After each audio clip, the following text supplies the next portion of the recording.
여러분 안녕하십니까? 어느덧 12월이 되었습니다. 강의를 시작한 지가 엊그제인데 이제 벌써 12월 첫째 주가 됐고 이제 다음 주 한 번 더 수업을 하면 이제 기말고사가 됩니다. 코로나로 인해서 비대면 수업으로 이루어졌고 이 수업을 통해서 참 제 마음은 여러분에게 더 많은 것을 전해주고 싶었지만 코로나로 인한 이 비대면 수업의 한계가 좀 있어서 많은 것을 전해주지 못해서 죄송합니다. 어쨌든 이제 여러분과 제가 만나는 거는 이번 주와 다음 주 강의를 하고 이제 기말고사가 이제 이어짐으로써 사실 이 수업은 모든 게 이제 종료가 됩니다. 이제 남은 기간 얼마 안 남은 이 부분 동안에 우리 끝까지 최선을 다해서 여러분 수업하시고 또 이제 사실 중요한 건 이제 다 끝났습니다. 여기서 뭐 몇 가지만 중요한 부분이 있지만 전체적으로 중요한 핵심적인 부분들은 이제 다 끝난 상태에서 이제 마무리 단계 부분으로 우리가 가고 있다. 이렇게 생각하시면 될 것 같습니다. 지난주에까지 해서 우리가 이 중개대상물 확인 설명서 그리고 계약서 그 쓰는 방법에 대한 부분을 우리가 수업을 했습니다. 그리고 계약서 쓰는 방법을 하면서 부동산 계약, 정상적으로 계약이 이루어졌는데 이후에 매도이든 매수이든 채무불이행, 이행지체 이와 같은 부분이 있음으로써 계약이 처음부터 없었던 걸로 하는 게 바로 계약의 해제라고 그랬습니다. 그러면 이 해제에 대해서 절차가 어떤 것이고 또 우리 계약서에 있는 그런 그 계약금을 뭐 받은 돈의 2배를 주고 또 계약금을 내가 낸 걸 포기하고 계약을 해지할 수 있다 하는 이런 부분은 사실은 의미가 없는 그런 조항이라는 걸 여러분이 잘 이해하시고 그거 맞춰서 이제 계약에 대한 부분 사실 뭐 부동산 계약에 대해서 수업을 대면 수업으로 하면은 좀 더 많은 수업을 할 수가 있었는데 거기까지가 좀 한계였던 것 같습니다.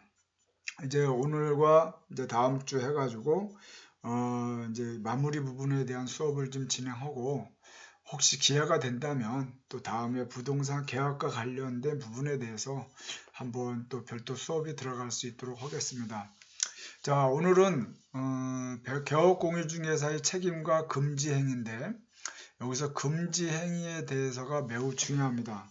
그래서 이 금지 행위는 우리 기말고사에 또 시험 그 문제로 나올 수 있는 부분이니까 금지 행위에 포인트를 두시고 여러분 수업 잘 들으시기 바랍니다. 교재는 159페이지입니다. 오늘 수업에 대해서는 페이지 159페이지부터 시작하는 것이고 법률 조항은 제29조 개업공인중개사 등의 기본 윤리 해가지고 여기서부터 시작이 됩니다. 그래서 이 수업을 들으시면서 여러분 교재와 법률 조항에 대한 부분을 같이 보시면서 잘 쫓아오시기 바랍니다. 첫 번째가 이제 개업 159페이지 개업공인중개사 등의 기본 윤리 그래서 제29조 제1항 여기에 보시면 개업공인중개사 및 소속공인중개사는 전문 직업인으로서의 품위를 유지하고 신의와 성실로서 공정하게 중개 관련 업무를 수행해야 한다 하고 법 29조 1항에 되어 있습니다. 그래서 이제 기본 윤리를 보시면 품위 유지를 해야 된다. 그리고 신의 성실을 의무가 있고 성관주의 의무, 공정중개 의무, 비밀준수의 의무 이렇게 있습니다. 뭐 내용은 뭐 기본적으로 여러분 보시면 충분히 다 이해할 수 있는 부분 공인중개사로서 옛날에 공인중개사 그러면 투기꾼 뭐 사기꾼 이런 개념이 많이 있었지만 지금은 공인중개사로서 전문 직업인 또 나름대로 시험도 어려운 부분이어서 대외적으로 많이 이 전문가의 그 부분으로 많이 이제 품위가 올라가 있습니다. 그거에 맞게끔 여러분도 품위 유지 의무가 있습니다. 공인중개사로서. 그러면 이제 여러분이 그만큼 또 공부도 해야 되고 또 나름대로 전문가로서의 품위를 지킬 수 있는 이런 부분을 하셔야 됩니다. 이건 뭐 기본이라 보시고, 또 중개를 하는 과정에서 신의 성실 의무, 이것도 역시 당연히 이 사회 부분에서 신의와 성실로서 공정하게 해야 되는 거는 뭐 당연한 부분이고, 성관주의 의무, 선량한 관리자로서의 이 중개업을 해야 된다는 얘기겠죠. 그래서 뭐 이 또한 역시 한번 교재에 있는 내용을 쭉 한번 읽어보시고, 또 공정중개 역시 뭐 당연히 중개를 하시는 분이 어느 한쪽으로 치우치면 역시 안 되겠죠.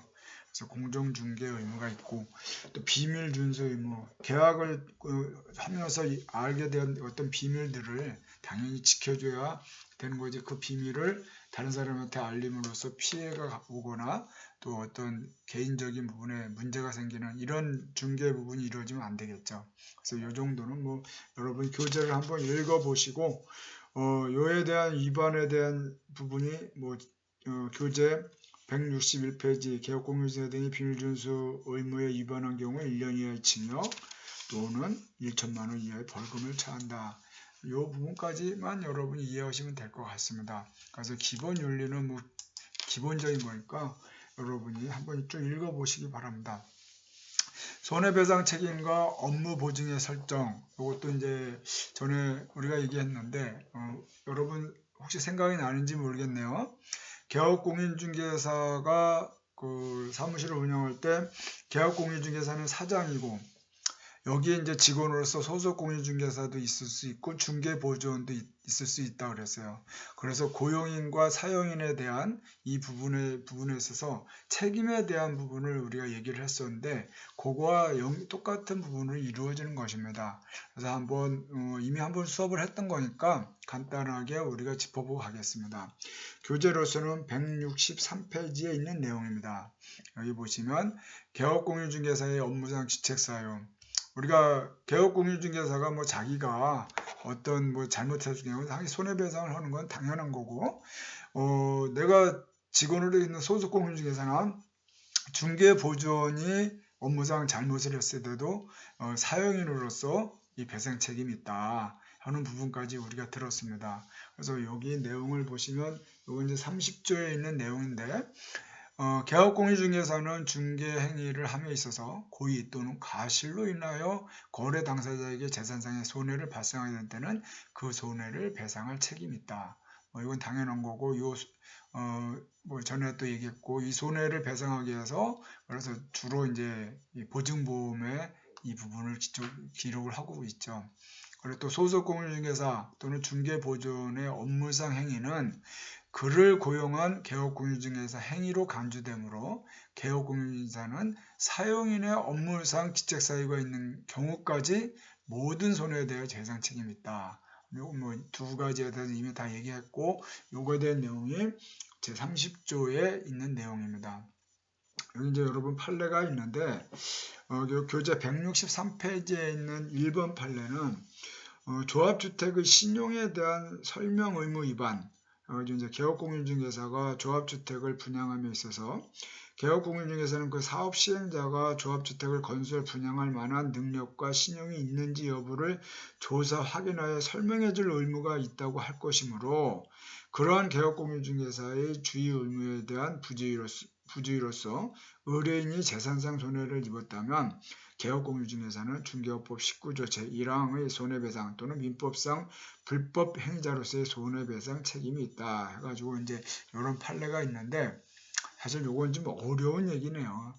뭐 요게 이제 지역주택조합을 얘기하는 건데, 이 조합주택에 대한 부분에 대해서 이거를 시행하는 그 시행자가 또 시공자가 뭐 능력이 있는지 없는지까지 조사 확인해 줘야 한다는 것까지 나오면 상당히 우리 개업공인중개사가 어느 정도까지 신경을 써야 하는지 이런 부분을 여러분이 볼 수 있을 것 같습니다.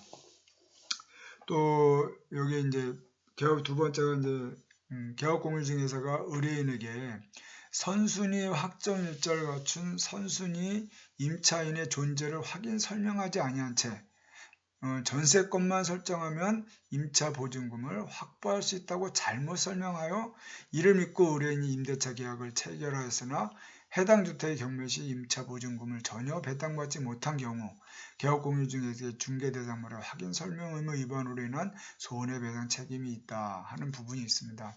그래서 우리가 이제 중개대상물 확인 설명서에 대한 얘기를 그때 했는데, 권리에 대해서 설명할 때 선순위 임차인이 있다면 그거에 대해서 확인 설명을 꼭 해야 되는데, 여기서 이 사람이 그 확인 설명을 설명하지 않고 전세금만 설정하면 자기가 아무런 피해를 안 본다.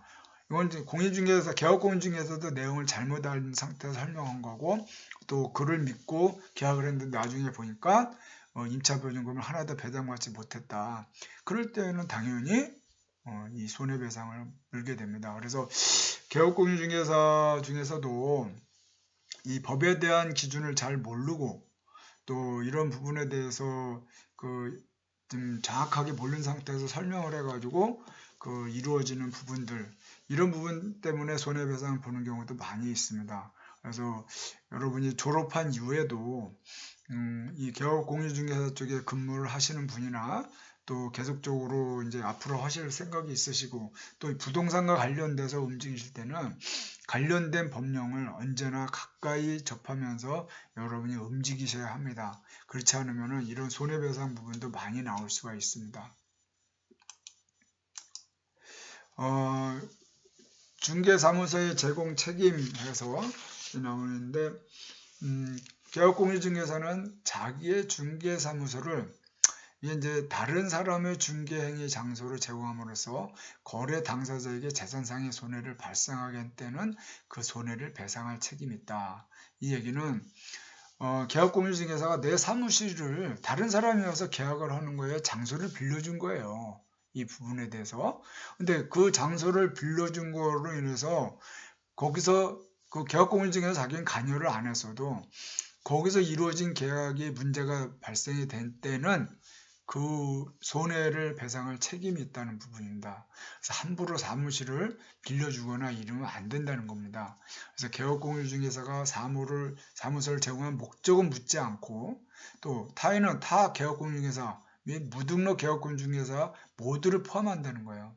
그래서 개업공인중개사가 타인의 중개행위에 제공한 사무소와 상당 인간관계가 있는 모든 재산상의 손해에 대해서는 배상 책임이 있습니다. 그래서 여러분이 나중에라도 사무실을 서로 잘 알고 된다고 해서 여기 와서 계약해 하고 이런 식으로 사무소를 함부로 빌려주고 이런 일을 하시면 안 된다는 겁니다. 이는 무과실 책임으로서 입증 책임은 손해 발생을 주장하는 의뢰인에게 있는데, 어쨌든 이 사무실을 함부로 빌려주면서 시끄러운 일이 벌어지지 않길 바라요. 이와 관련된 판례도 있는데, 개업공인중개사인 갑이 자신의 사무소를 의뢰중개행위 장소로 제공하여 그 사무소에서 임대차 계약을 중개하면서 거래 당사자로부터 종종 임대차인에게 임대차 보증금의 반환금을 전달해 달라는 부탁을 받고 금원을 수령한 후 이를 횡령한 경우 개업공인중개사 갑은 거래 당사자가 입은 손해를 배상할 책임이 있다. 이런 부분이 있습니다. 물론 이 개업공인중개사는 횡령한 그 사람을 대상으로 또 구상권을 청구하고 하겠지만 그게 얼마나 복잡하고 머리 아프겠어요. 그러니까 아예 그와 같은 부분이 생기지 않도록 미리 다 조정을 하는 게 맞겠죠. 손해배상 책임의 이행 방법, 업무 보증 설정 한도를 최소 보장을 하고 기타 이를 초과하는 손해액은 직접 개업공인중개사를 상대로 민사배상 책임을 묻게 됩니다. 그래서 여러분 이런 손해가 어떤 사고가 발생하지 않도록 여러분 잘 하셔야 될 것 같습니다. 손해배상 책임의 보장에 대한 유형이 있어요. 통상적으로는 거의 이제 보증보험을 많이 하는데, 여기에 이제 여기 165페이지 보면 보증보험도 있고 공제도 있고 공탁도 있습니다. 그래서 통상적으로 가장 많이 하는 게 보증보험을 많이 합니다. 그래서 이제 보증보험이란 개업공인중개사의 손해배상 책임을 보장하기 위하여 보증보험회사와 개업공인중개사 간에 체결하는 보험계약이고 보통 1년 단위로 소정의 요율을 적용한 일정한 보험료를 납하면 업무 보증을 설정할 수 있다. 해서 가장 일반적으로 많이 이용되고 있습니다. 이제 또 다른 거는 이제 공제가 있는데 공제는 의뢰인에 대한 개업공인중개사의 손해배상 책임을 보장하기 위하여 개업공인중개사와 한국공인중개사협회가 체결하는 손해보험 계약입니다. 개업공인중개사가 1년 단위로 소정의 요율을 적용한 일정한 공제료를 공제계약 청약서 함께 협회에 제출하면 협회에서 공제증서와 공제료 영수증을 발급하여 주는데 이로써 공제에 가입하게 되는 그런 부분입니다. 또 다른 건 이제 공탁이 있는데 공탁이란 금전이나 유가증권 기타 물품을 공탁소 등에 임차하는 것으로 공인중개사법상의 공탁은 손해배상을 담보하기 위하여 담보공탁의 일종으로 보고 있습니다. 네, 거의 뭐 제가 볼 땐 보증보험이 많이 있고 일부가 이제 공제를 사용하는 부분이 있는데 그건 뭐 여러분이 나중에 어떤 걸 하시든 편하신 대로 진행하시면 될 것 같습니다. 그리고 이 부분에 대해서 여러분 교재를 보시면 166페이지인데 이 업무보증금 통상적으로 이제 법인인 경우는 2억 이상의 보증금액을 이제 설정하고 법인이 아닌 개업공인중개사는 1억 이상의 보증금을 그 기간을 설정하는 이 정도까지만 여러분이 보시면 될 것 같습니다. 여기 나와 있는데 업무보증기간은 중개업법에 규정되어 있지는 않습니다. 보통 보증보험이나 공제의 경우 1년, 2년, 3년, 5년 등의 단위로 설정하고 거래사고 없이 보증기간 만료되면 납입된 보증금은 보증기간이 기속되는 부분이고 만료일까지 보증을 갱신해야 하는 부분입니다. 그리고 아까도 얘기했듯이 법인인 개업공인중개사는 2억 이상의 그 보증금액을 보증기간에 설정해야 하고 그리고 하는데 분사무소를 둔 경우는 분사무소마다 1억 이상의 보증금을 추가로 설정하는 부분입니다. 공인중개사인 개업공인중개사는 또 부칙 6조 개업공인중개사는 1억 이상의 보증금액을 보증기간에 설정해야 한다 하는 부분이고 지역농협은 중개 업무를 개시하기 전 1,000만 원 이상의 보증금액을 설정해야 합니다. 기타 특수법인은 공인중개사법에 아무런 규정을 두고 있지 않지만 이들 법인도 중개업을 하고자 할 때는 2억 이상의 보증금액을 보증기간을 설정하고 신고하여야 한다 하는 부분을 보시고 교재에 있는 나머지 뭐 여러 가지 이제 서류들 이런 것들은 한번 여러분이 읽어보시면 될 것 같습니다. 뭐 전체적으로 이제 나머지 뭐 업무 보증의 지급이라든지 보전 절차 이런 것들은 한번 여러분이 교재를 통해서 한번 읽어보셔도 여러분이 별 문제 없이 잘 진행할 것 같습니다. 이제 세 번째 계약금 등의 반환 채무 이행의 보장하는데 이게 이제 8차 그 개정 때 이제 도입된 내용입니다.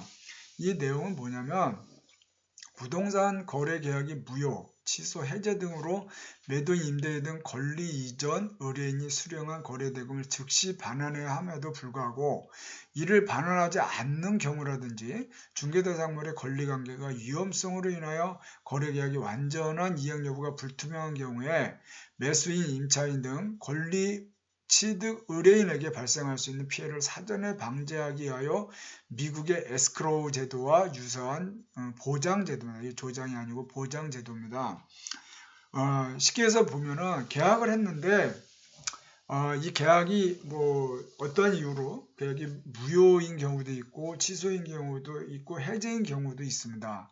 우리는 이제 지난 시간에 해제에 대해서는 배웠는데 무효와 취소에 대해서는 어떤 게 무효고 어떤 게 취소인지는 여러분이 수업을 못했지만 계약을 한 이유에 대해서 어떤 사유로 그 계약이 무효, 처음부터 없던 걸로 되는 게 있고 취소 사유로 인해서 처음부터 계약이 없던 걸 하는 경우도 있고 정상적으로 계약이 이루어졌는데 채무 불이행으로 인해서 계약이 서로 그 처음부터 없던 것으로 되는 경우가 있을 때 이때 계약금에 대해서 이거를 그 어떤 바로 반환하기 위해서 어떤 에스크로를 이렇게 하자 하는 부분으로 이제 이런 부분을 얘기를 한 건데 사실 뭐 이거는 예치 권고 제도와 사전 수령 제도를 이제 구분하지만 아직 권고적 성격의 규정입니다.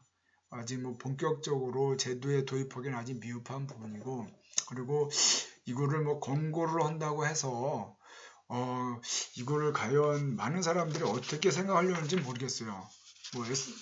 마치 이 계약이 잘못될 것처럼 생각하고 하다 부분으로 전제를 하다 보니까 아직까지는 이 부분이 적용되기는 좀 어렵지 않나 이런 생각이 듭니다.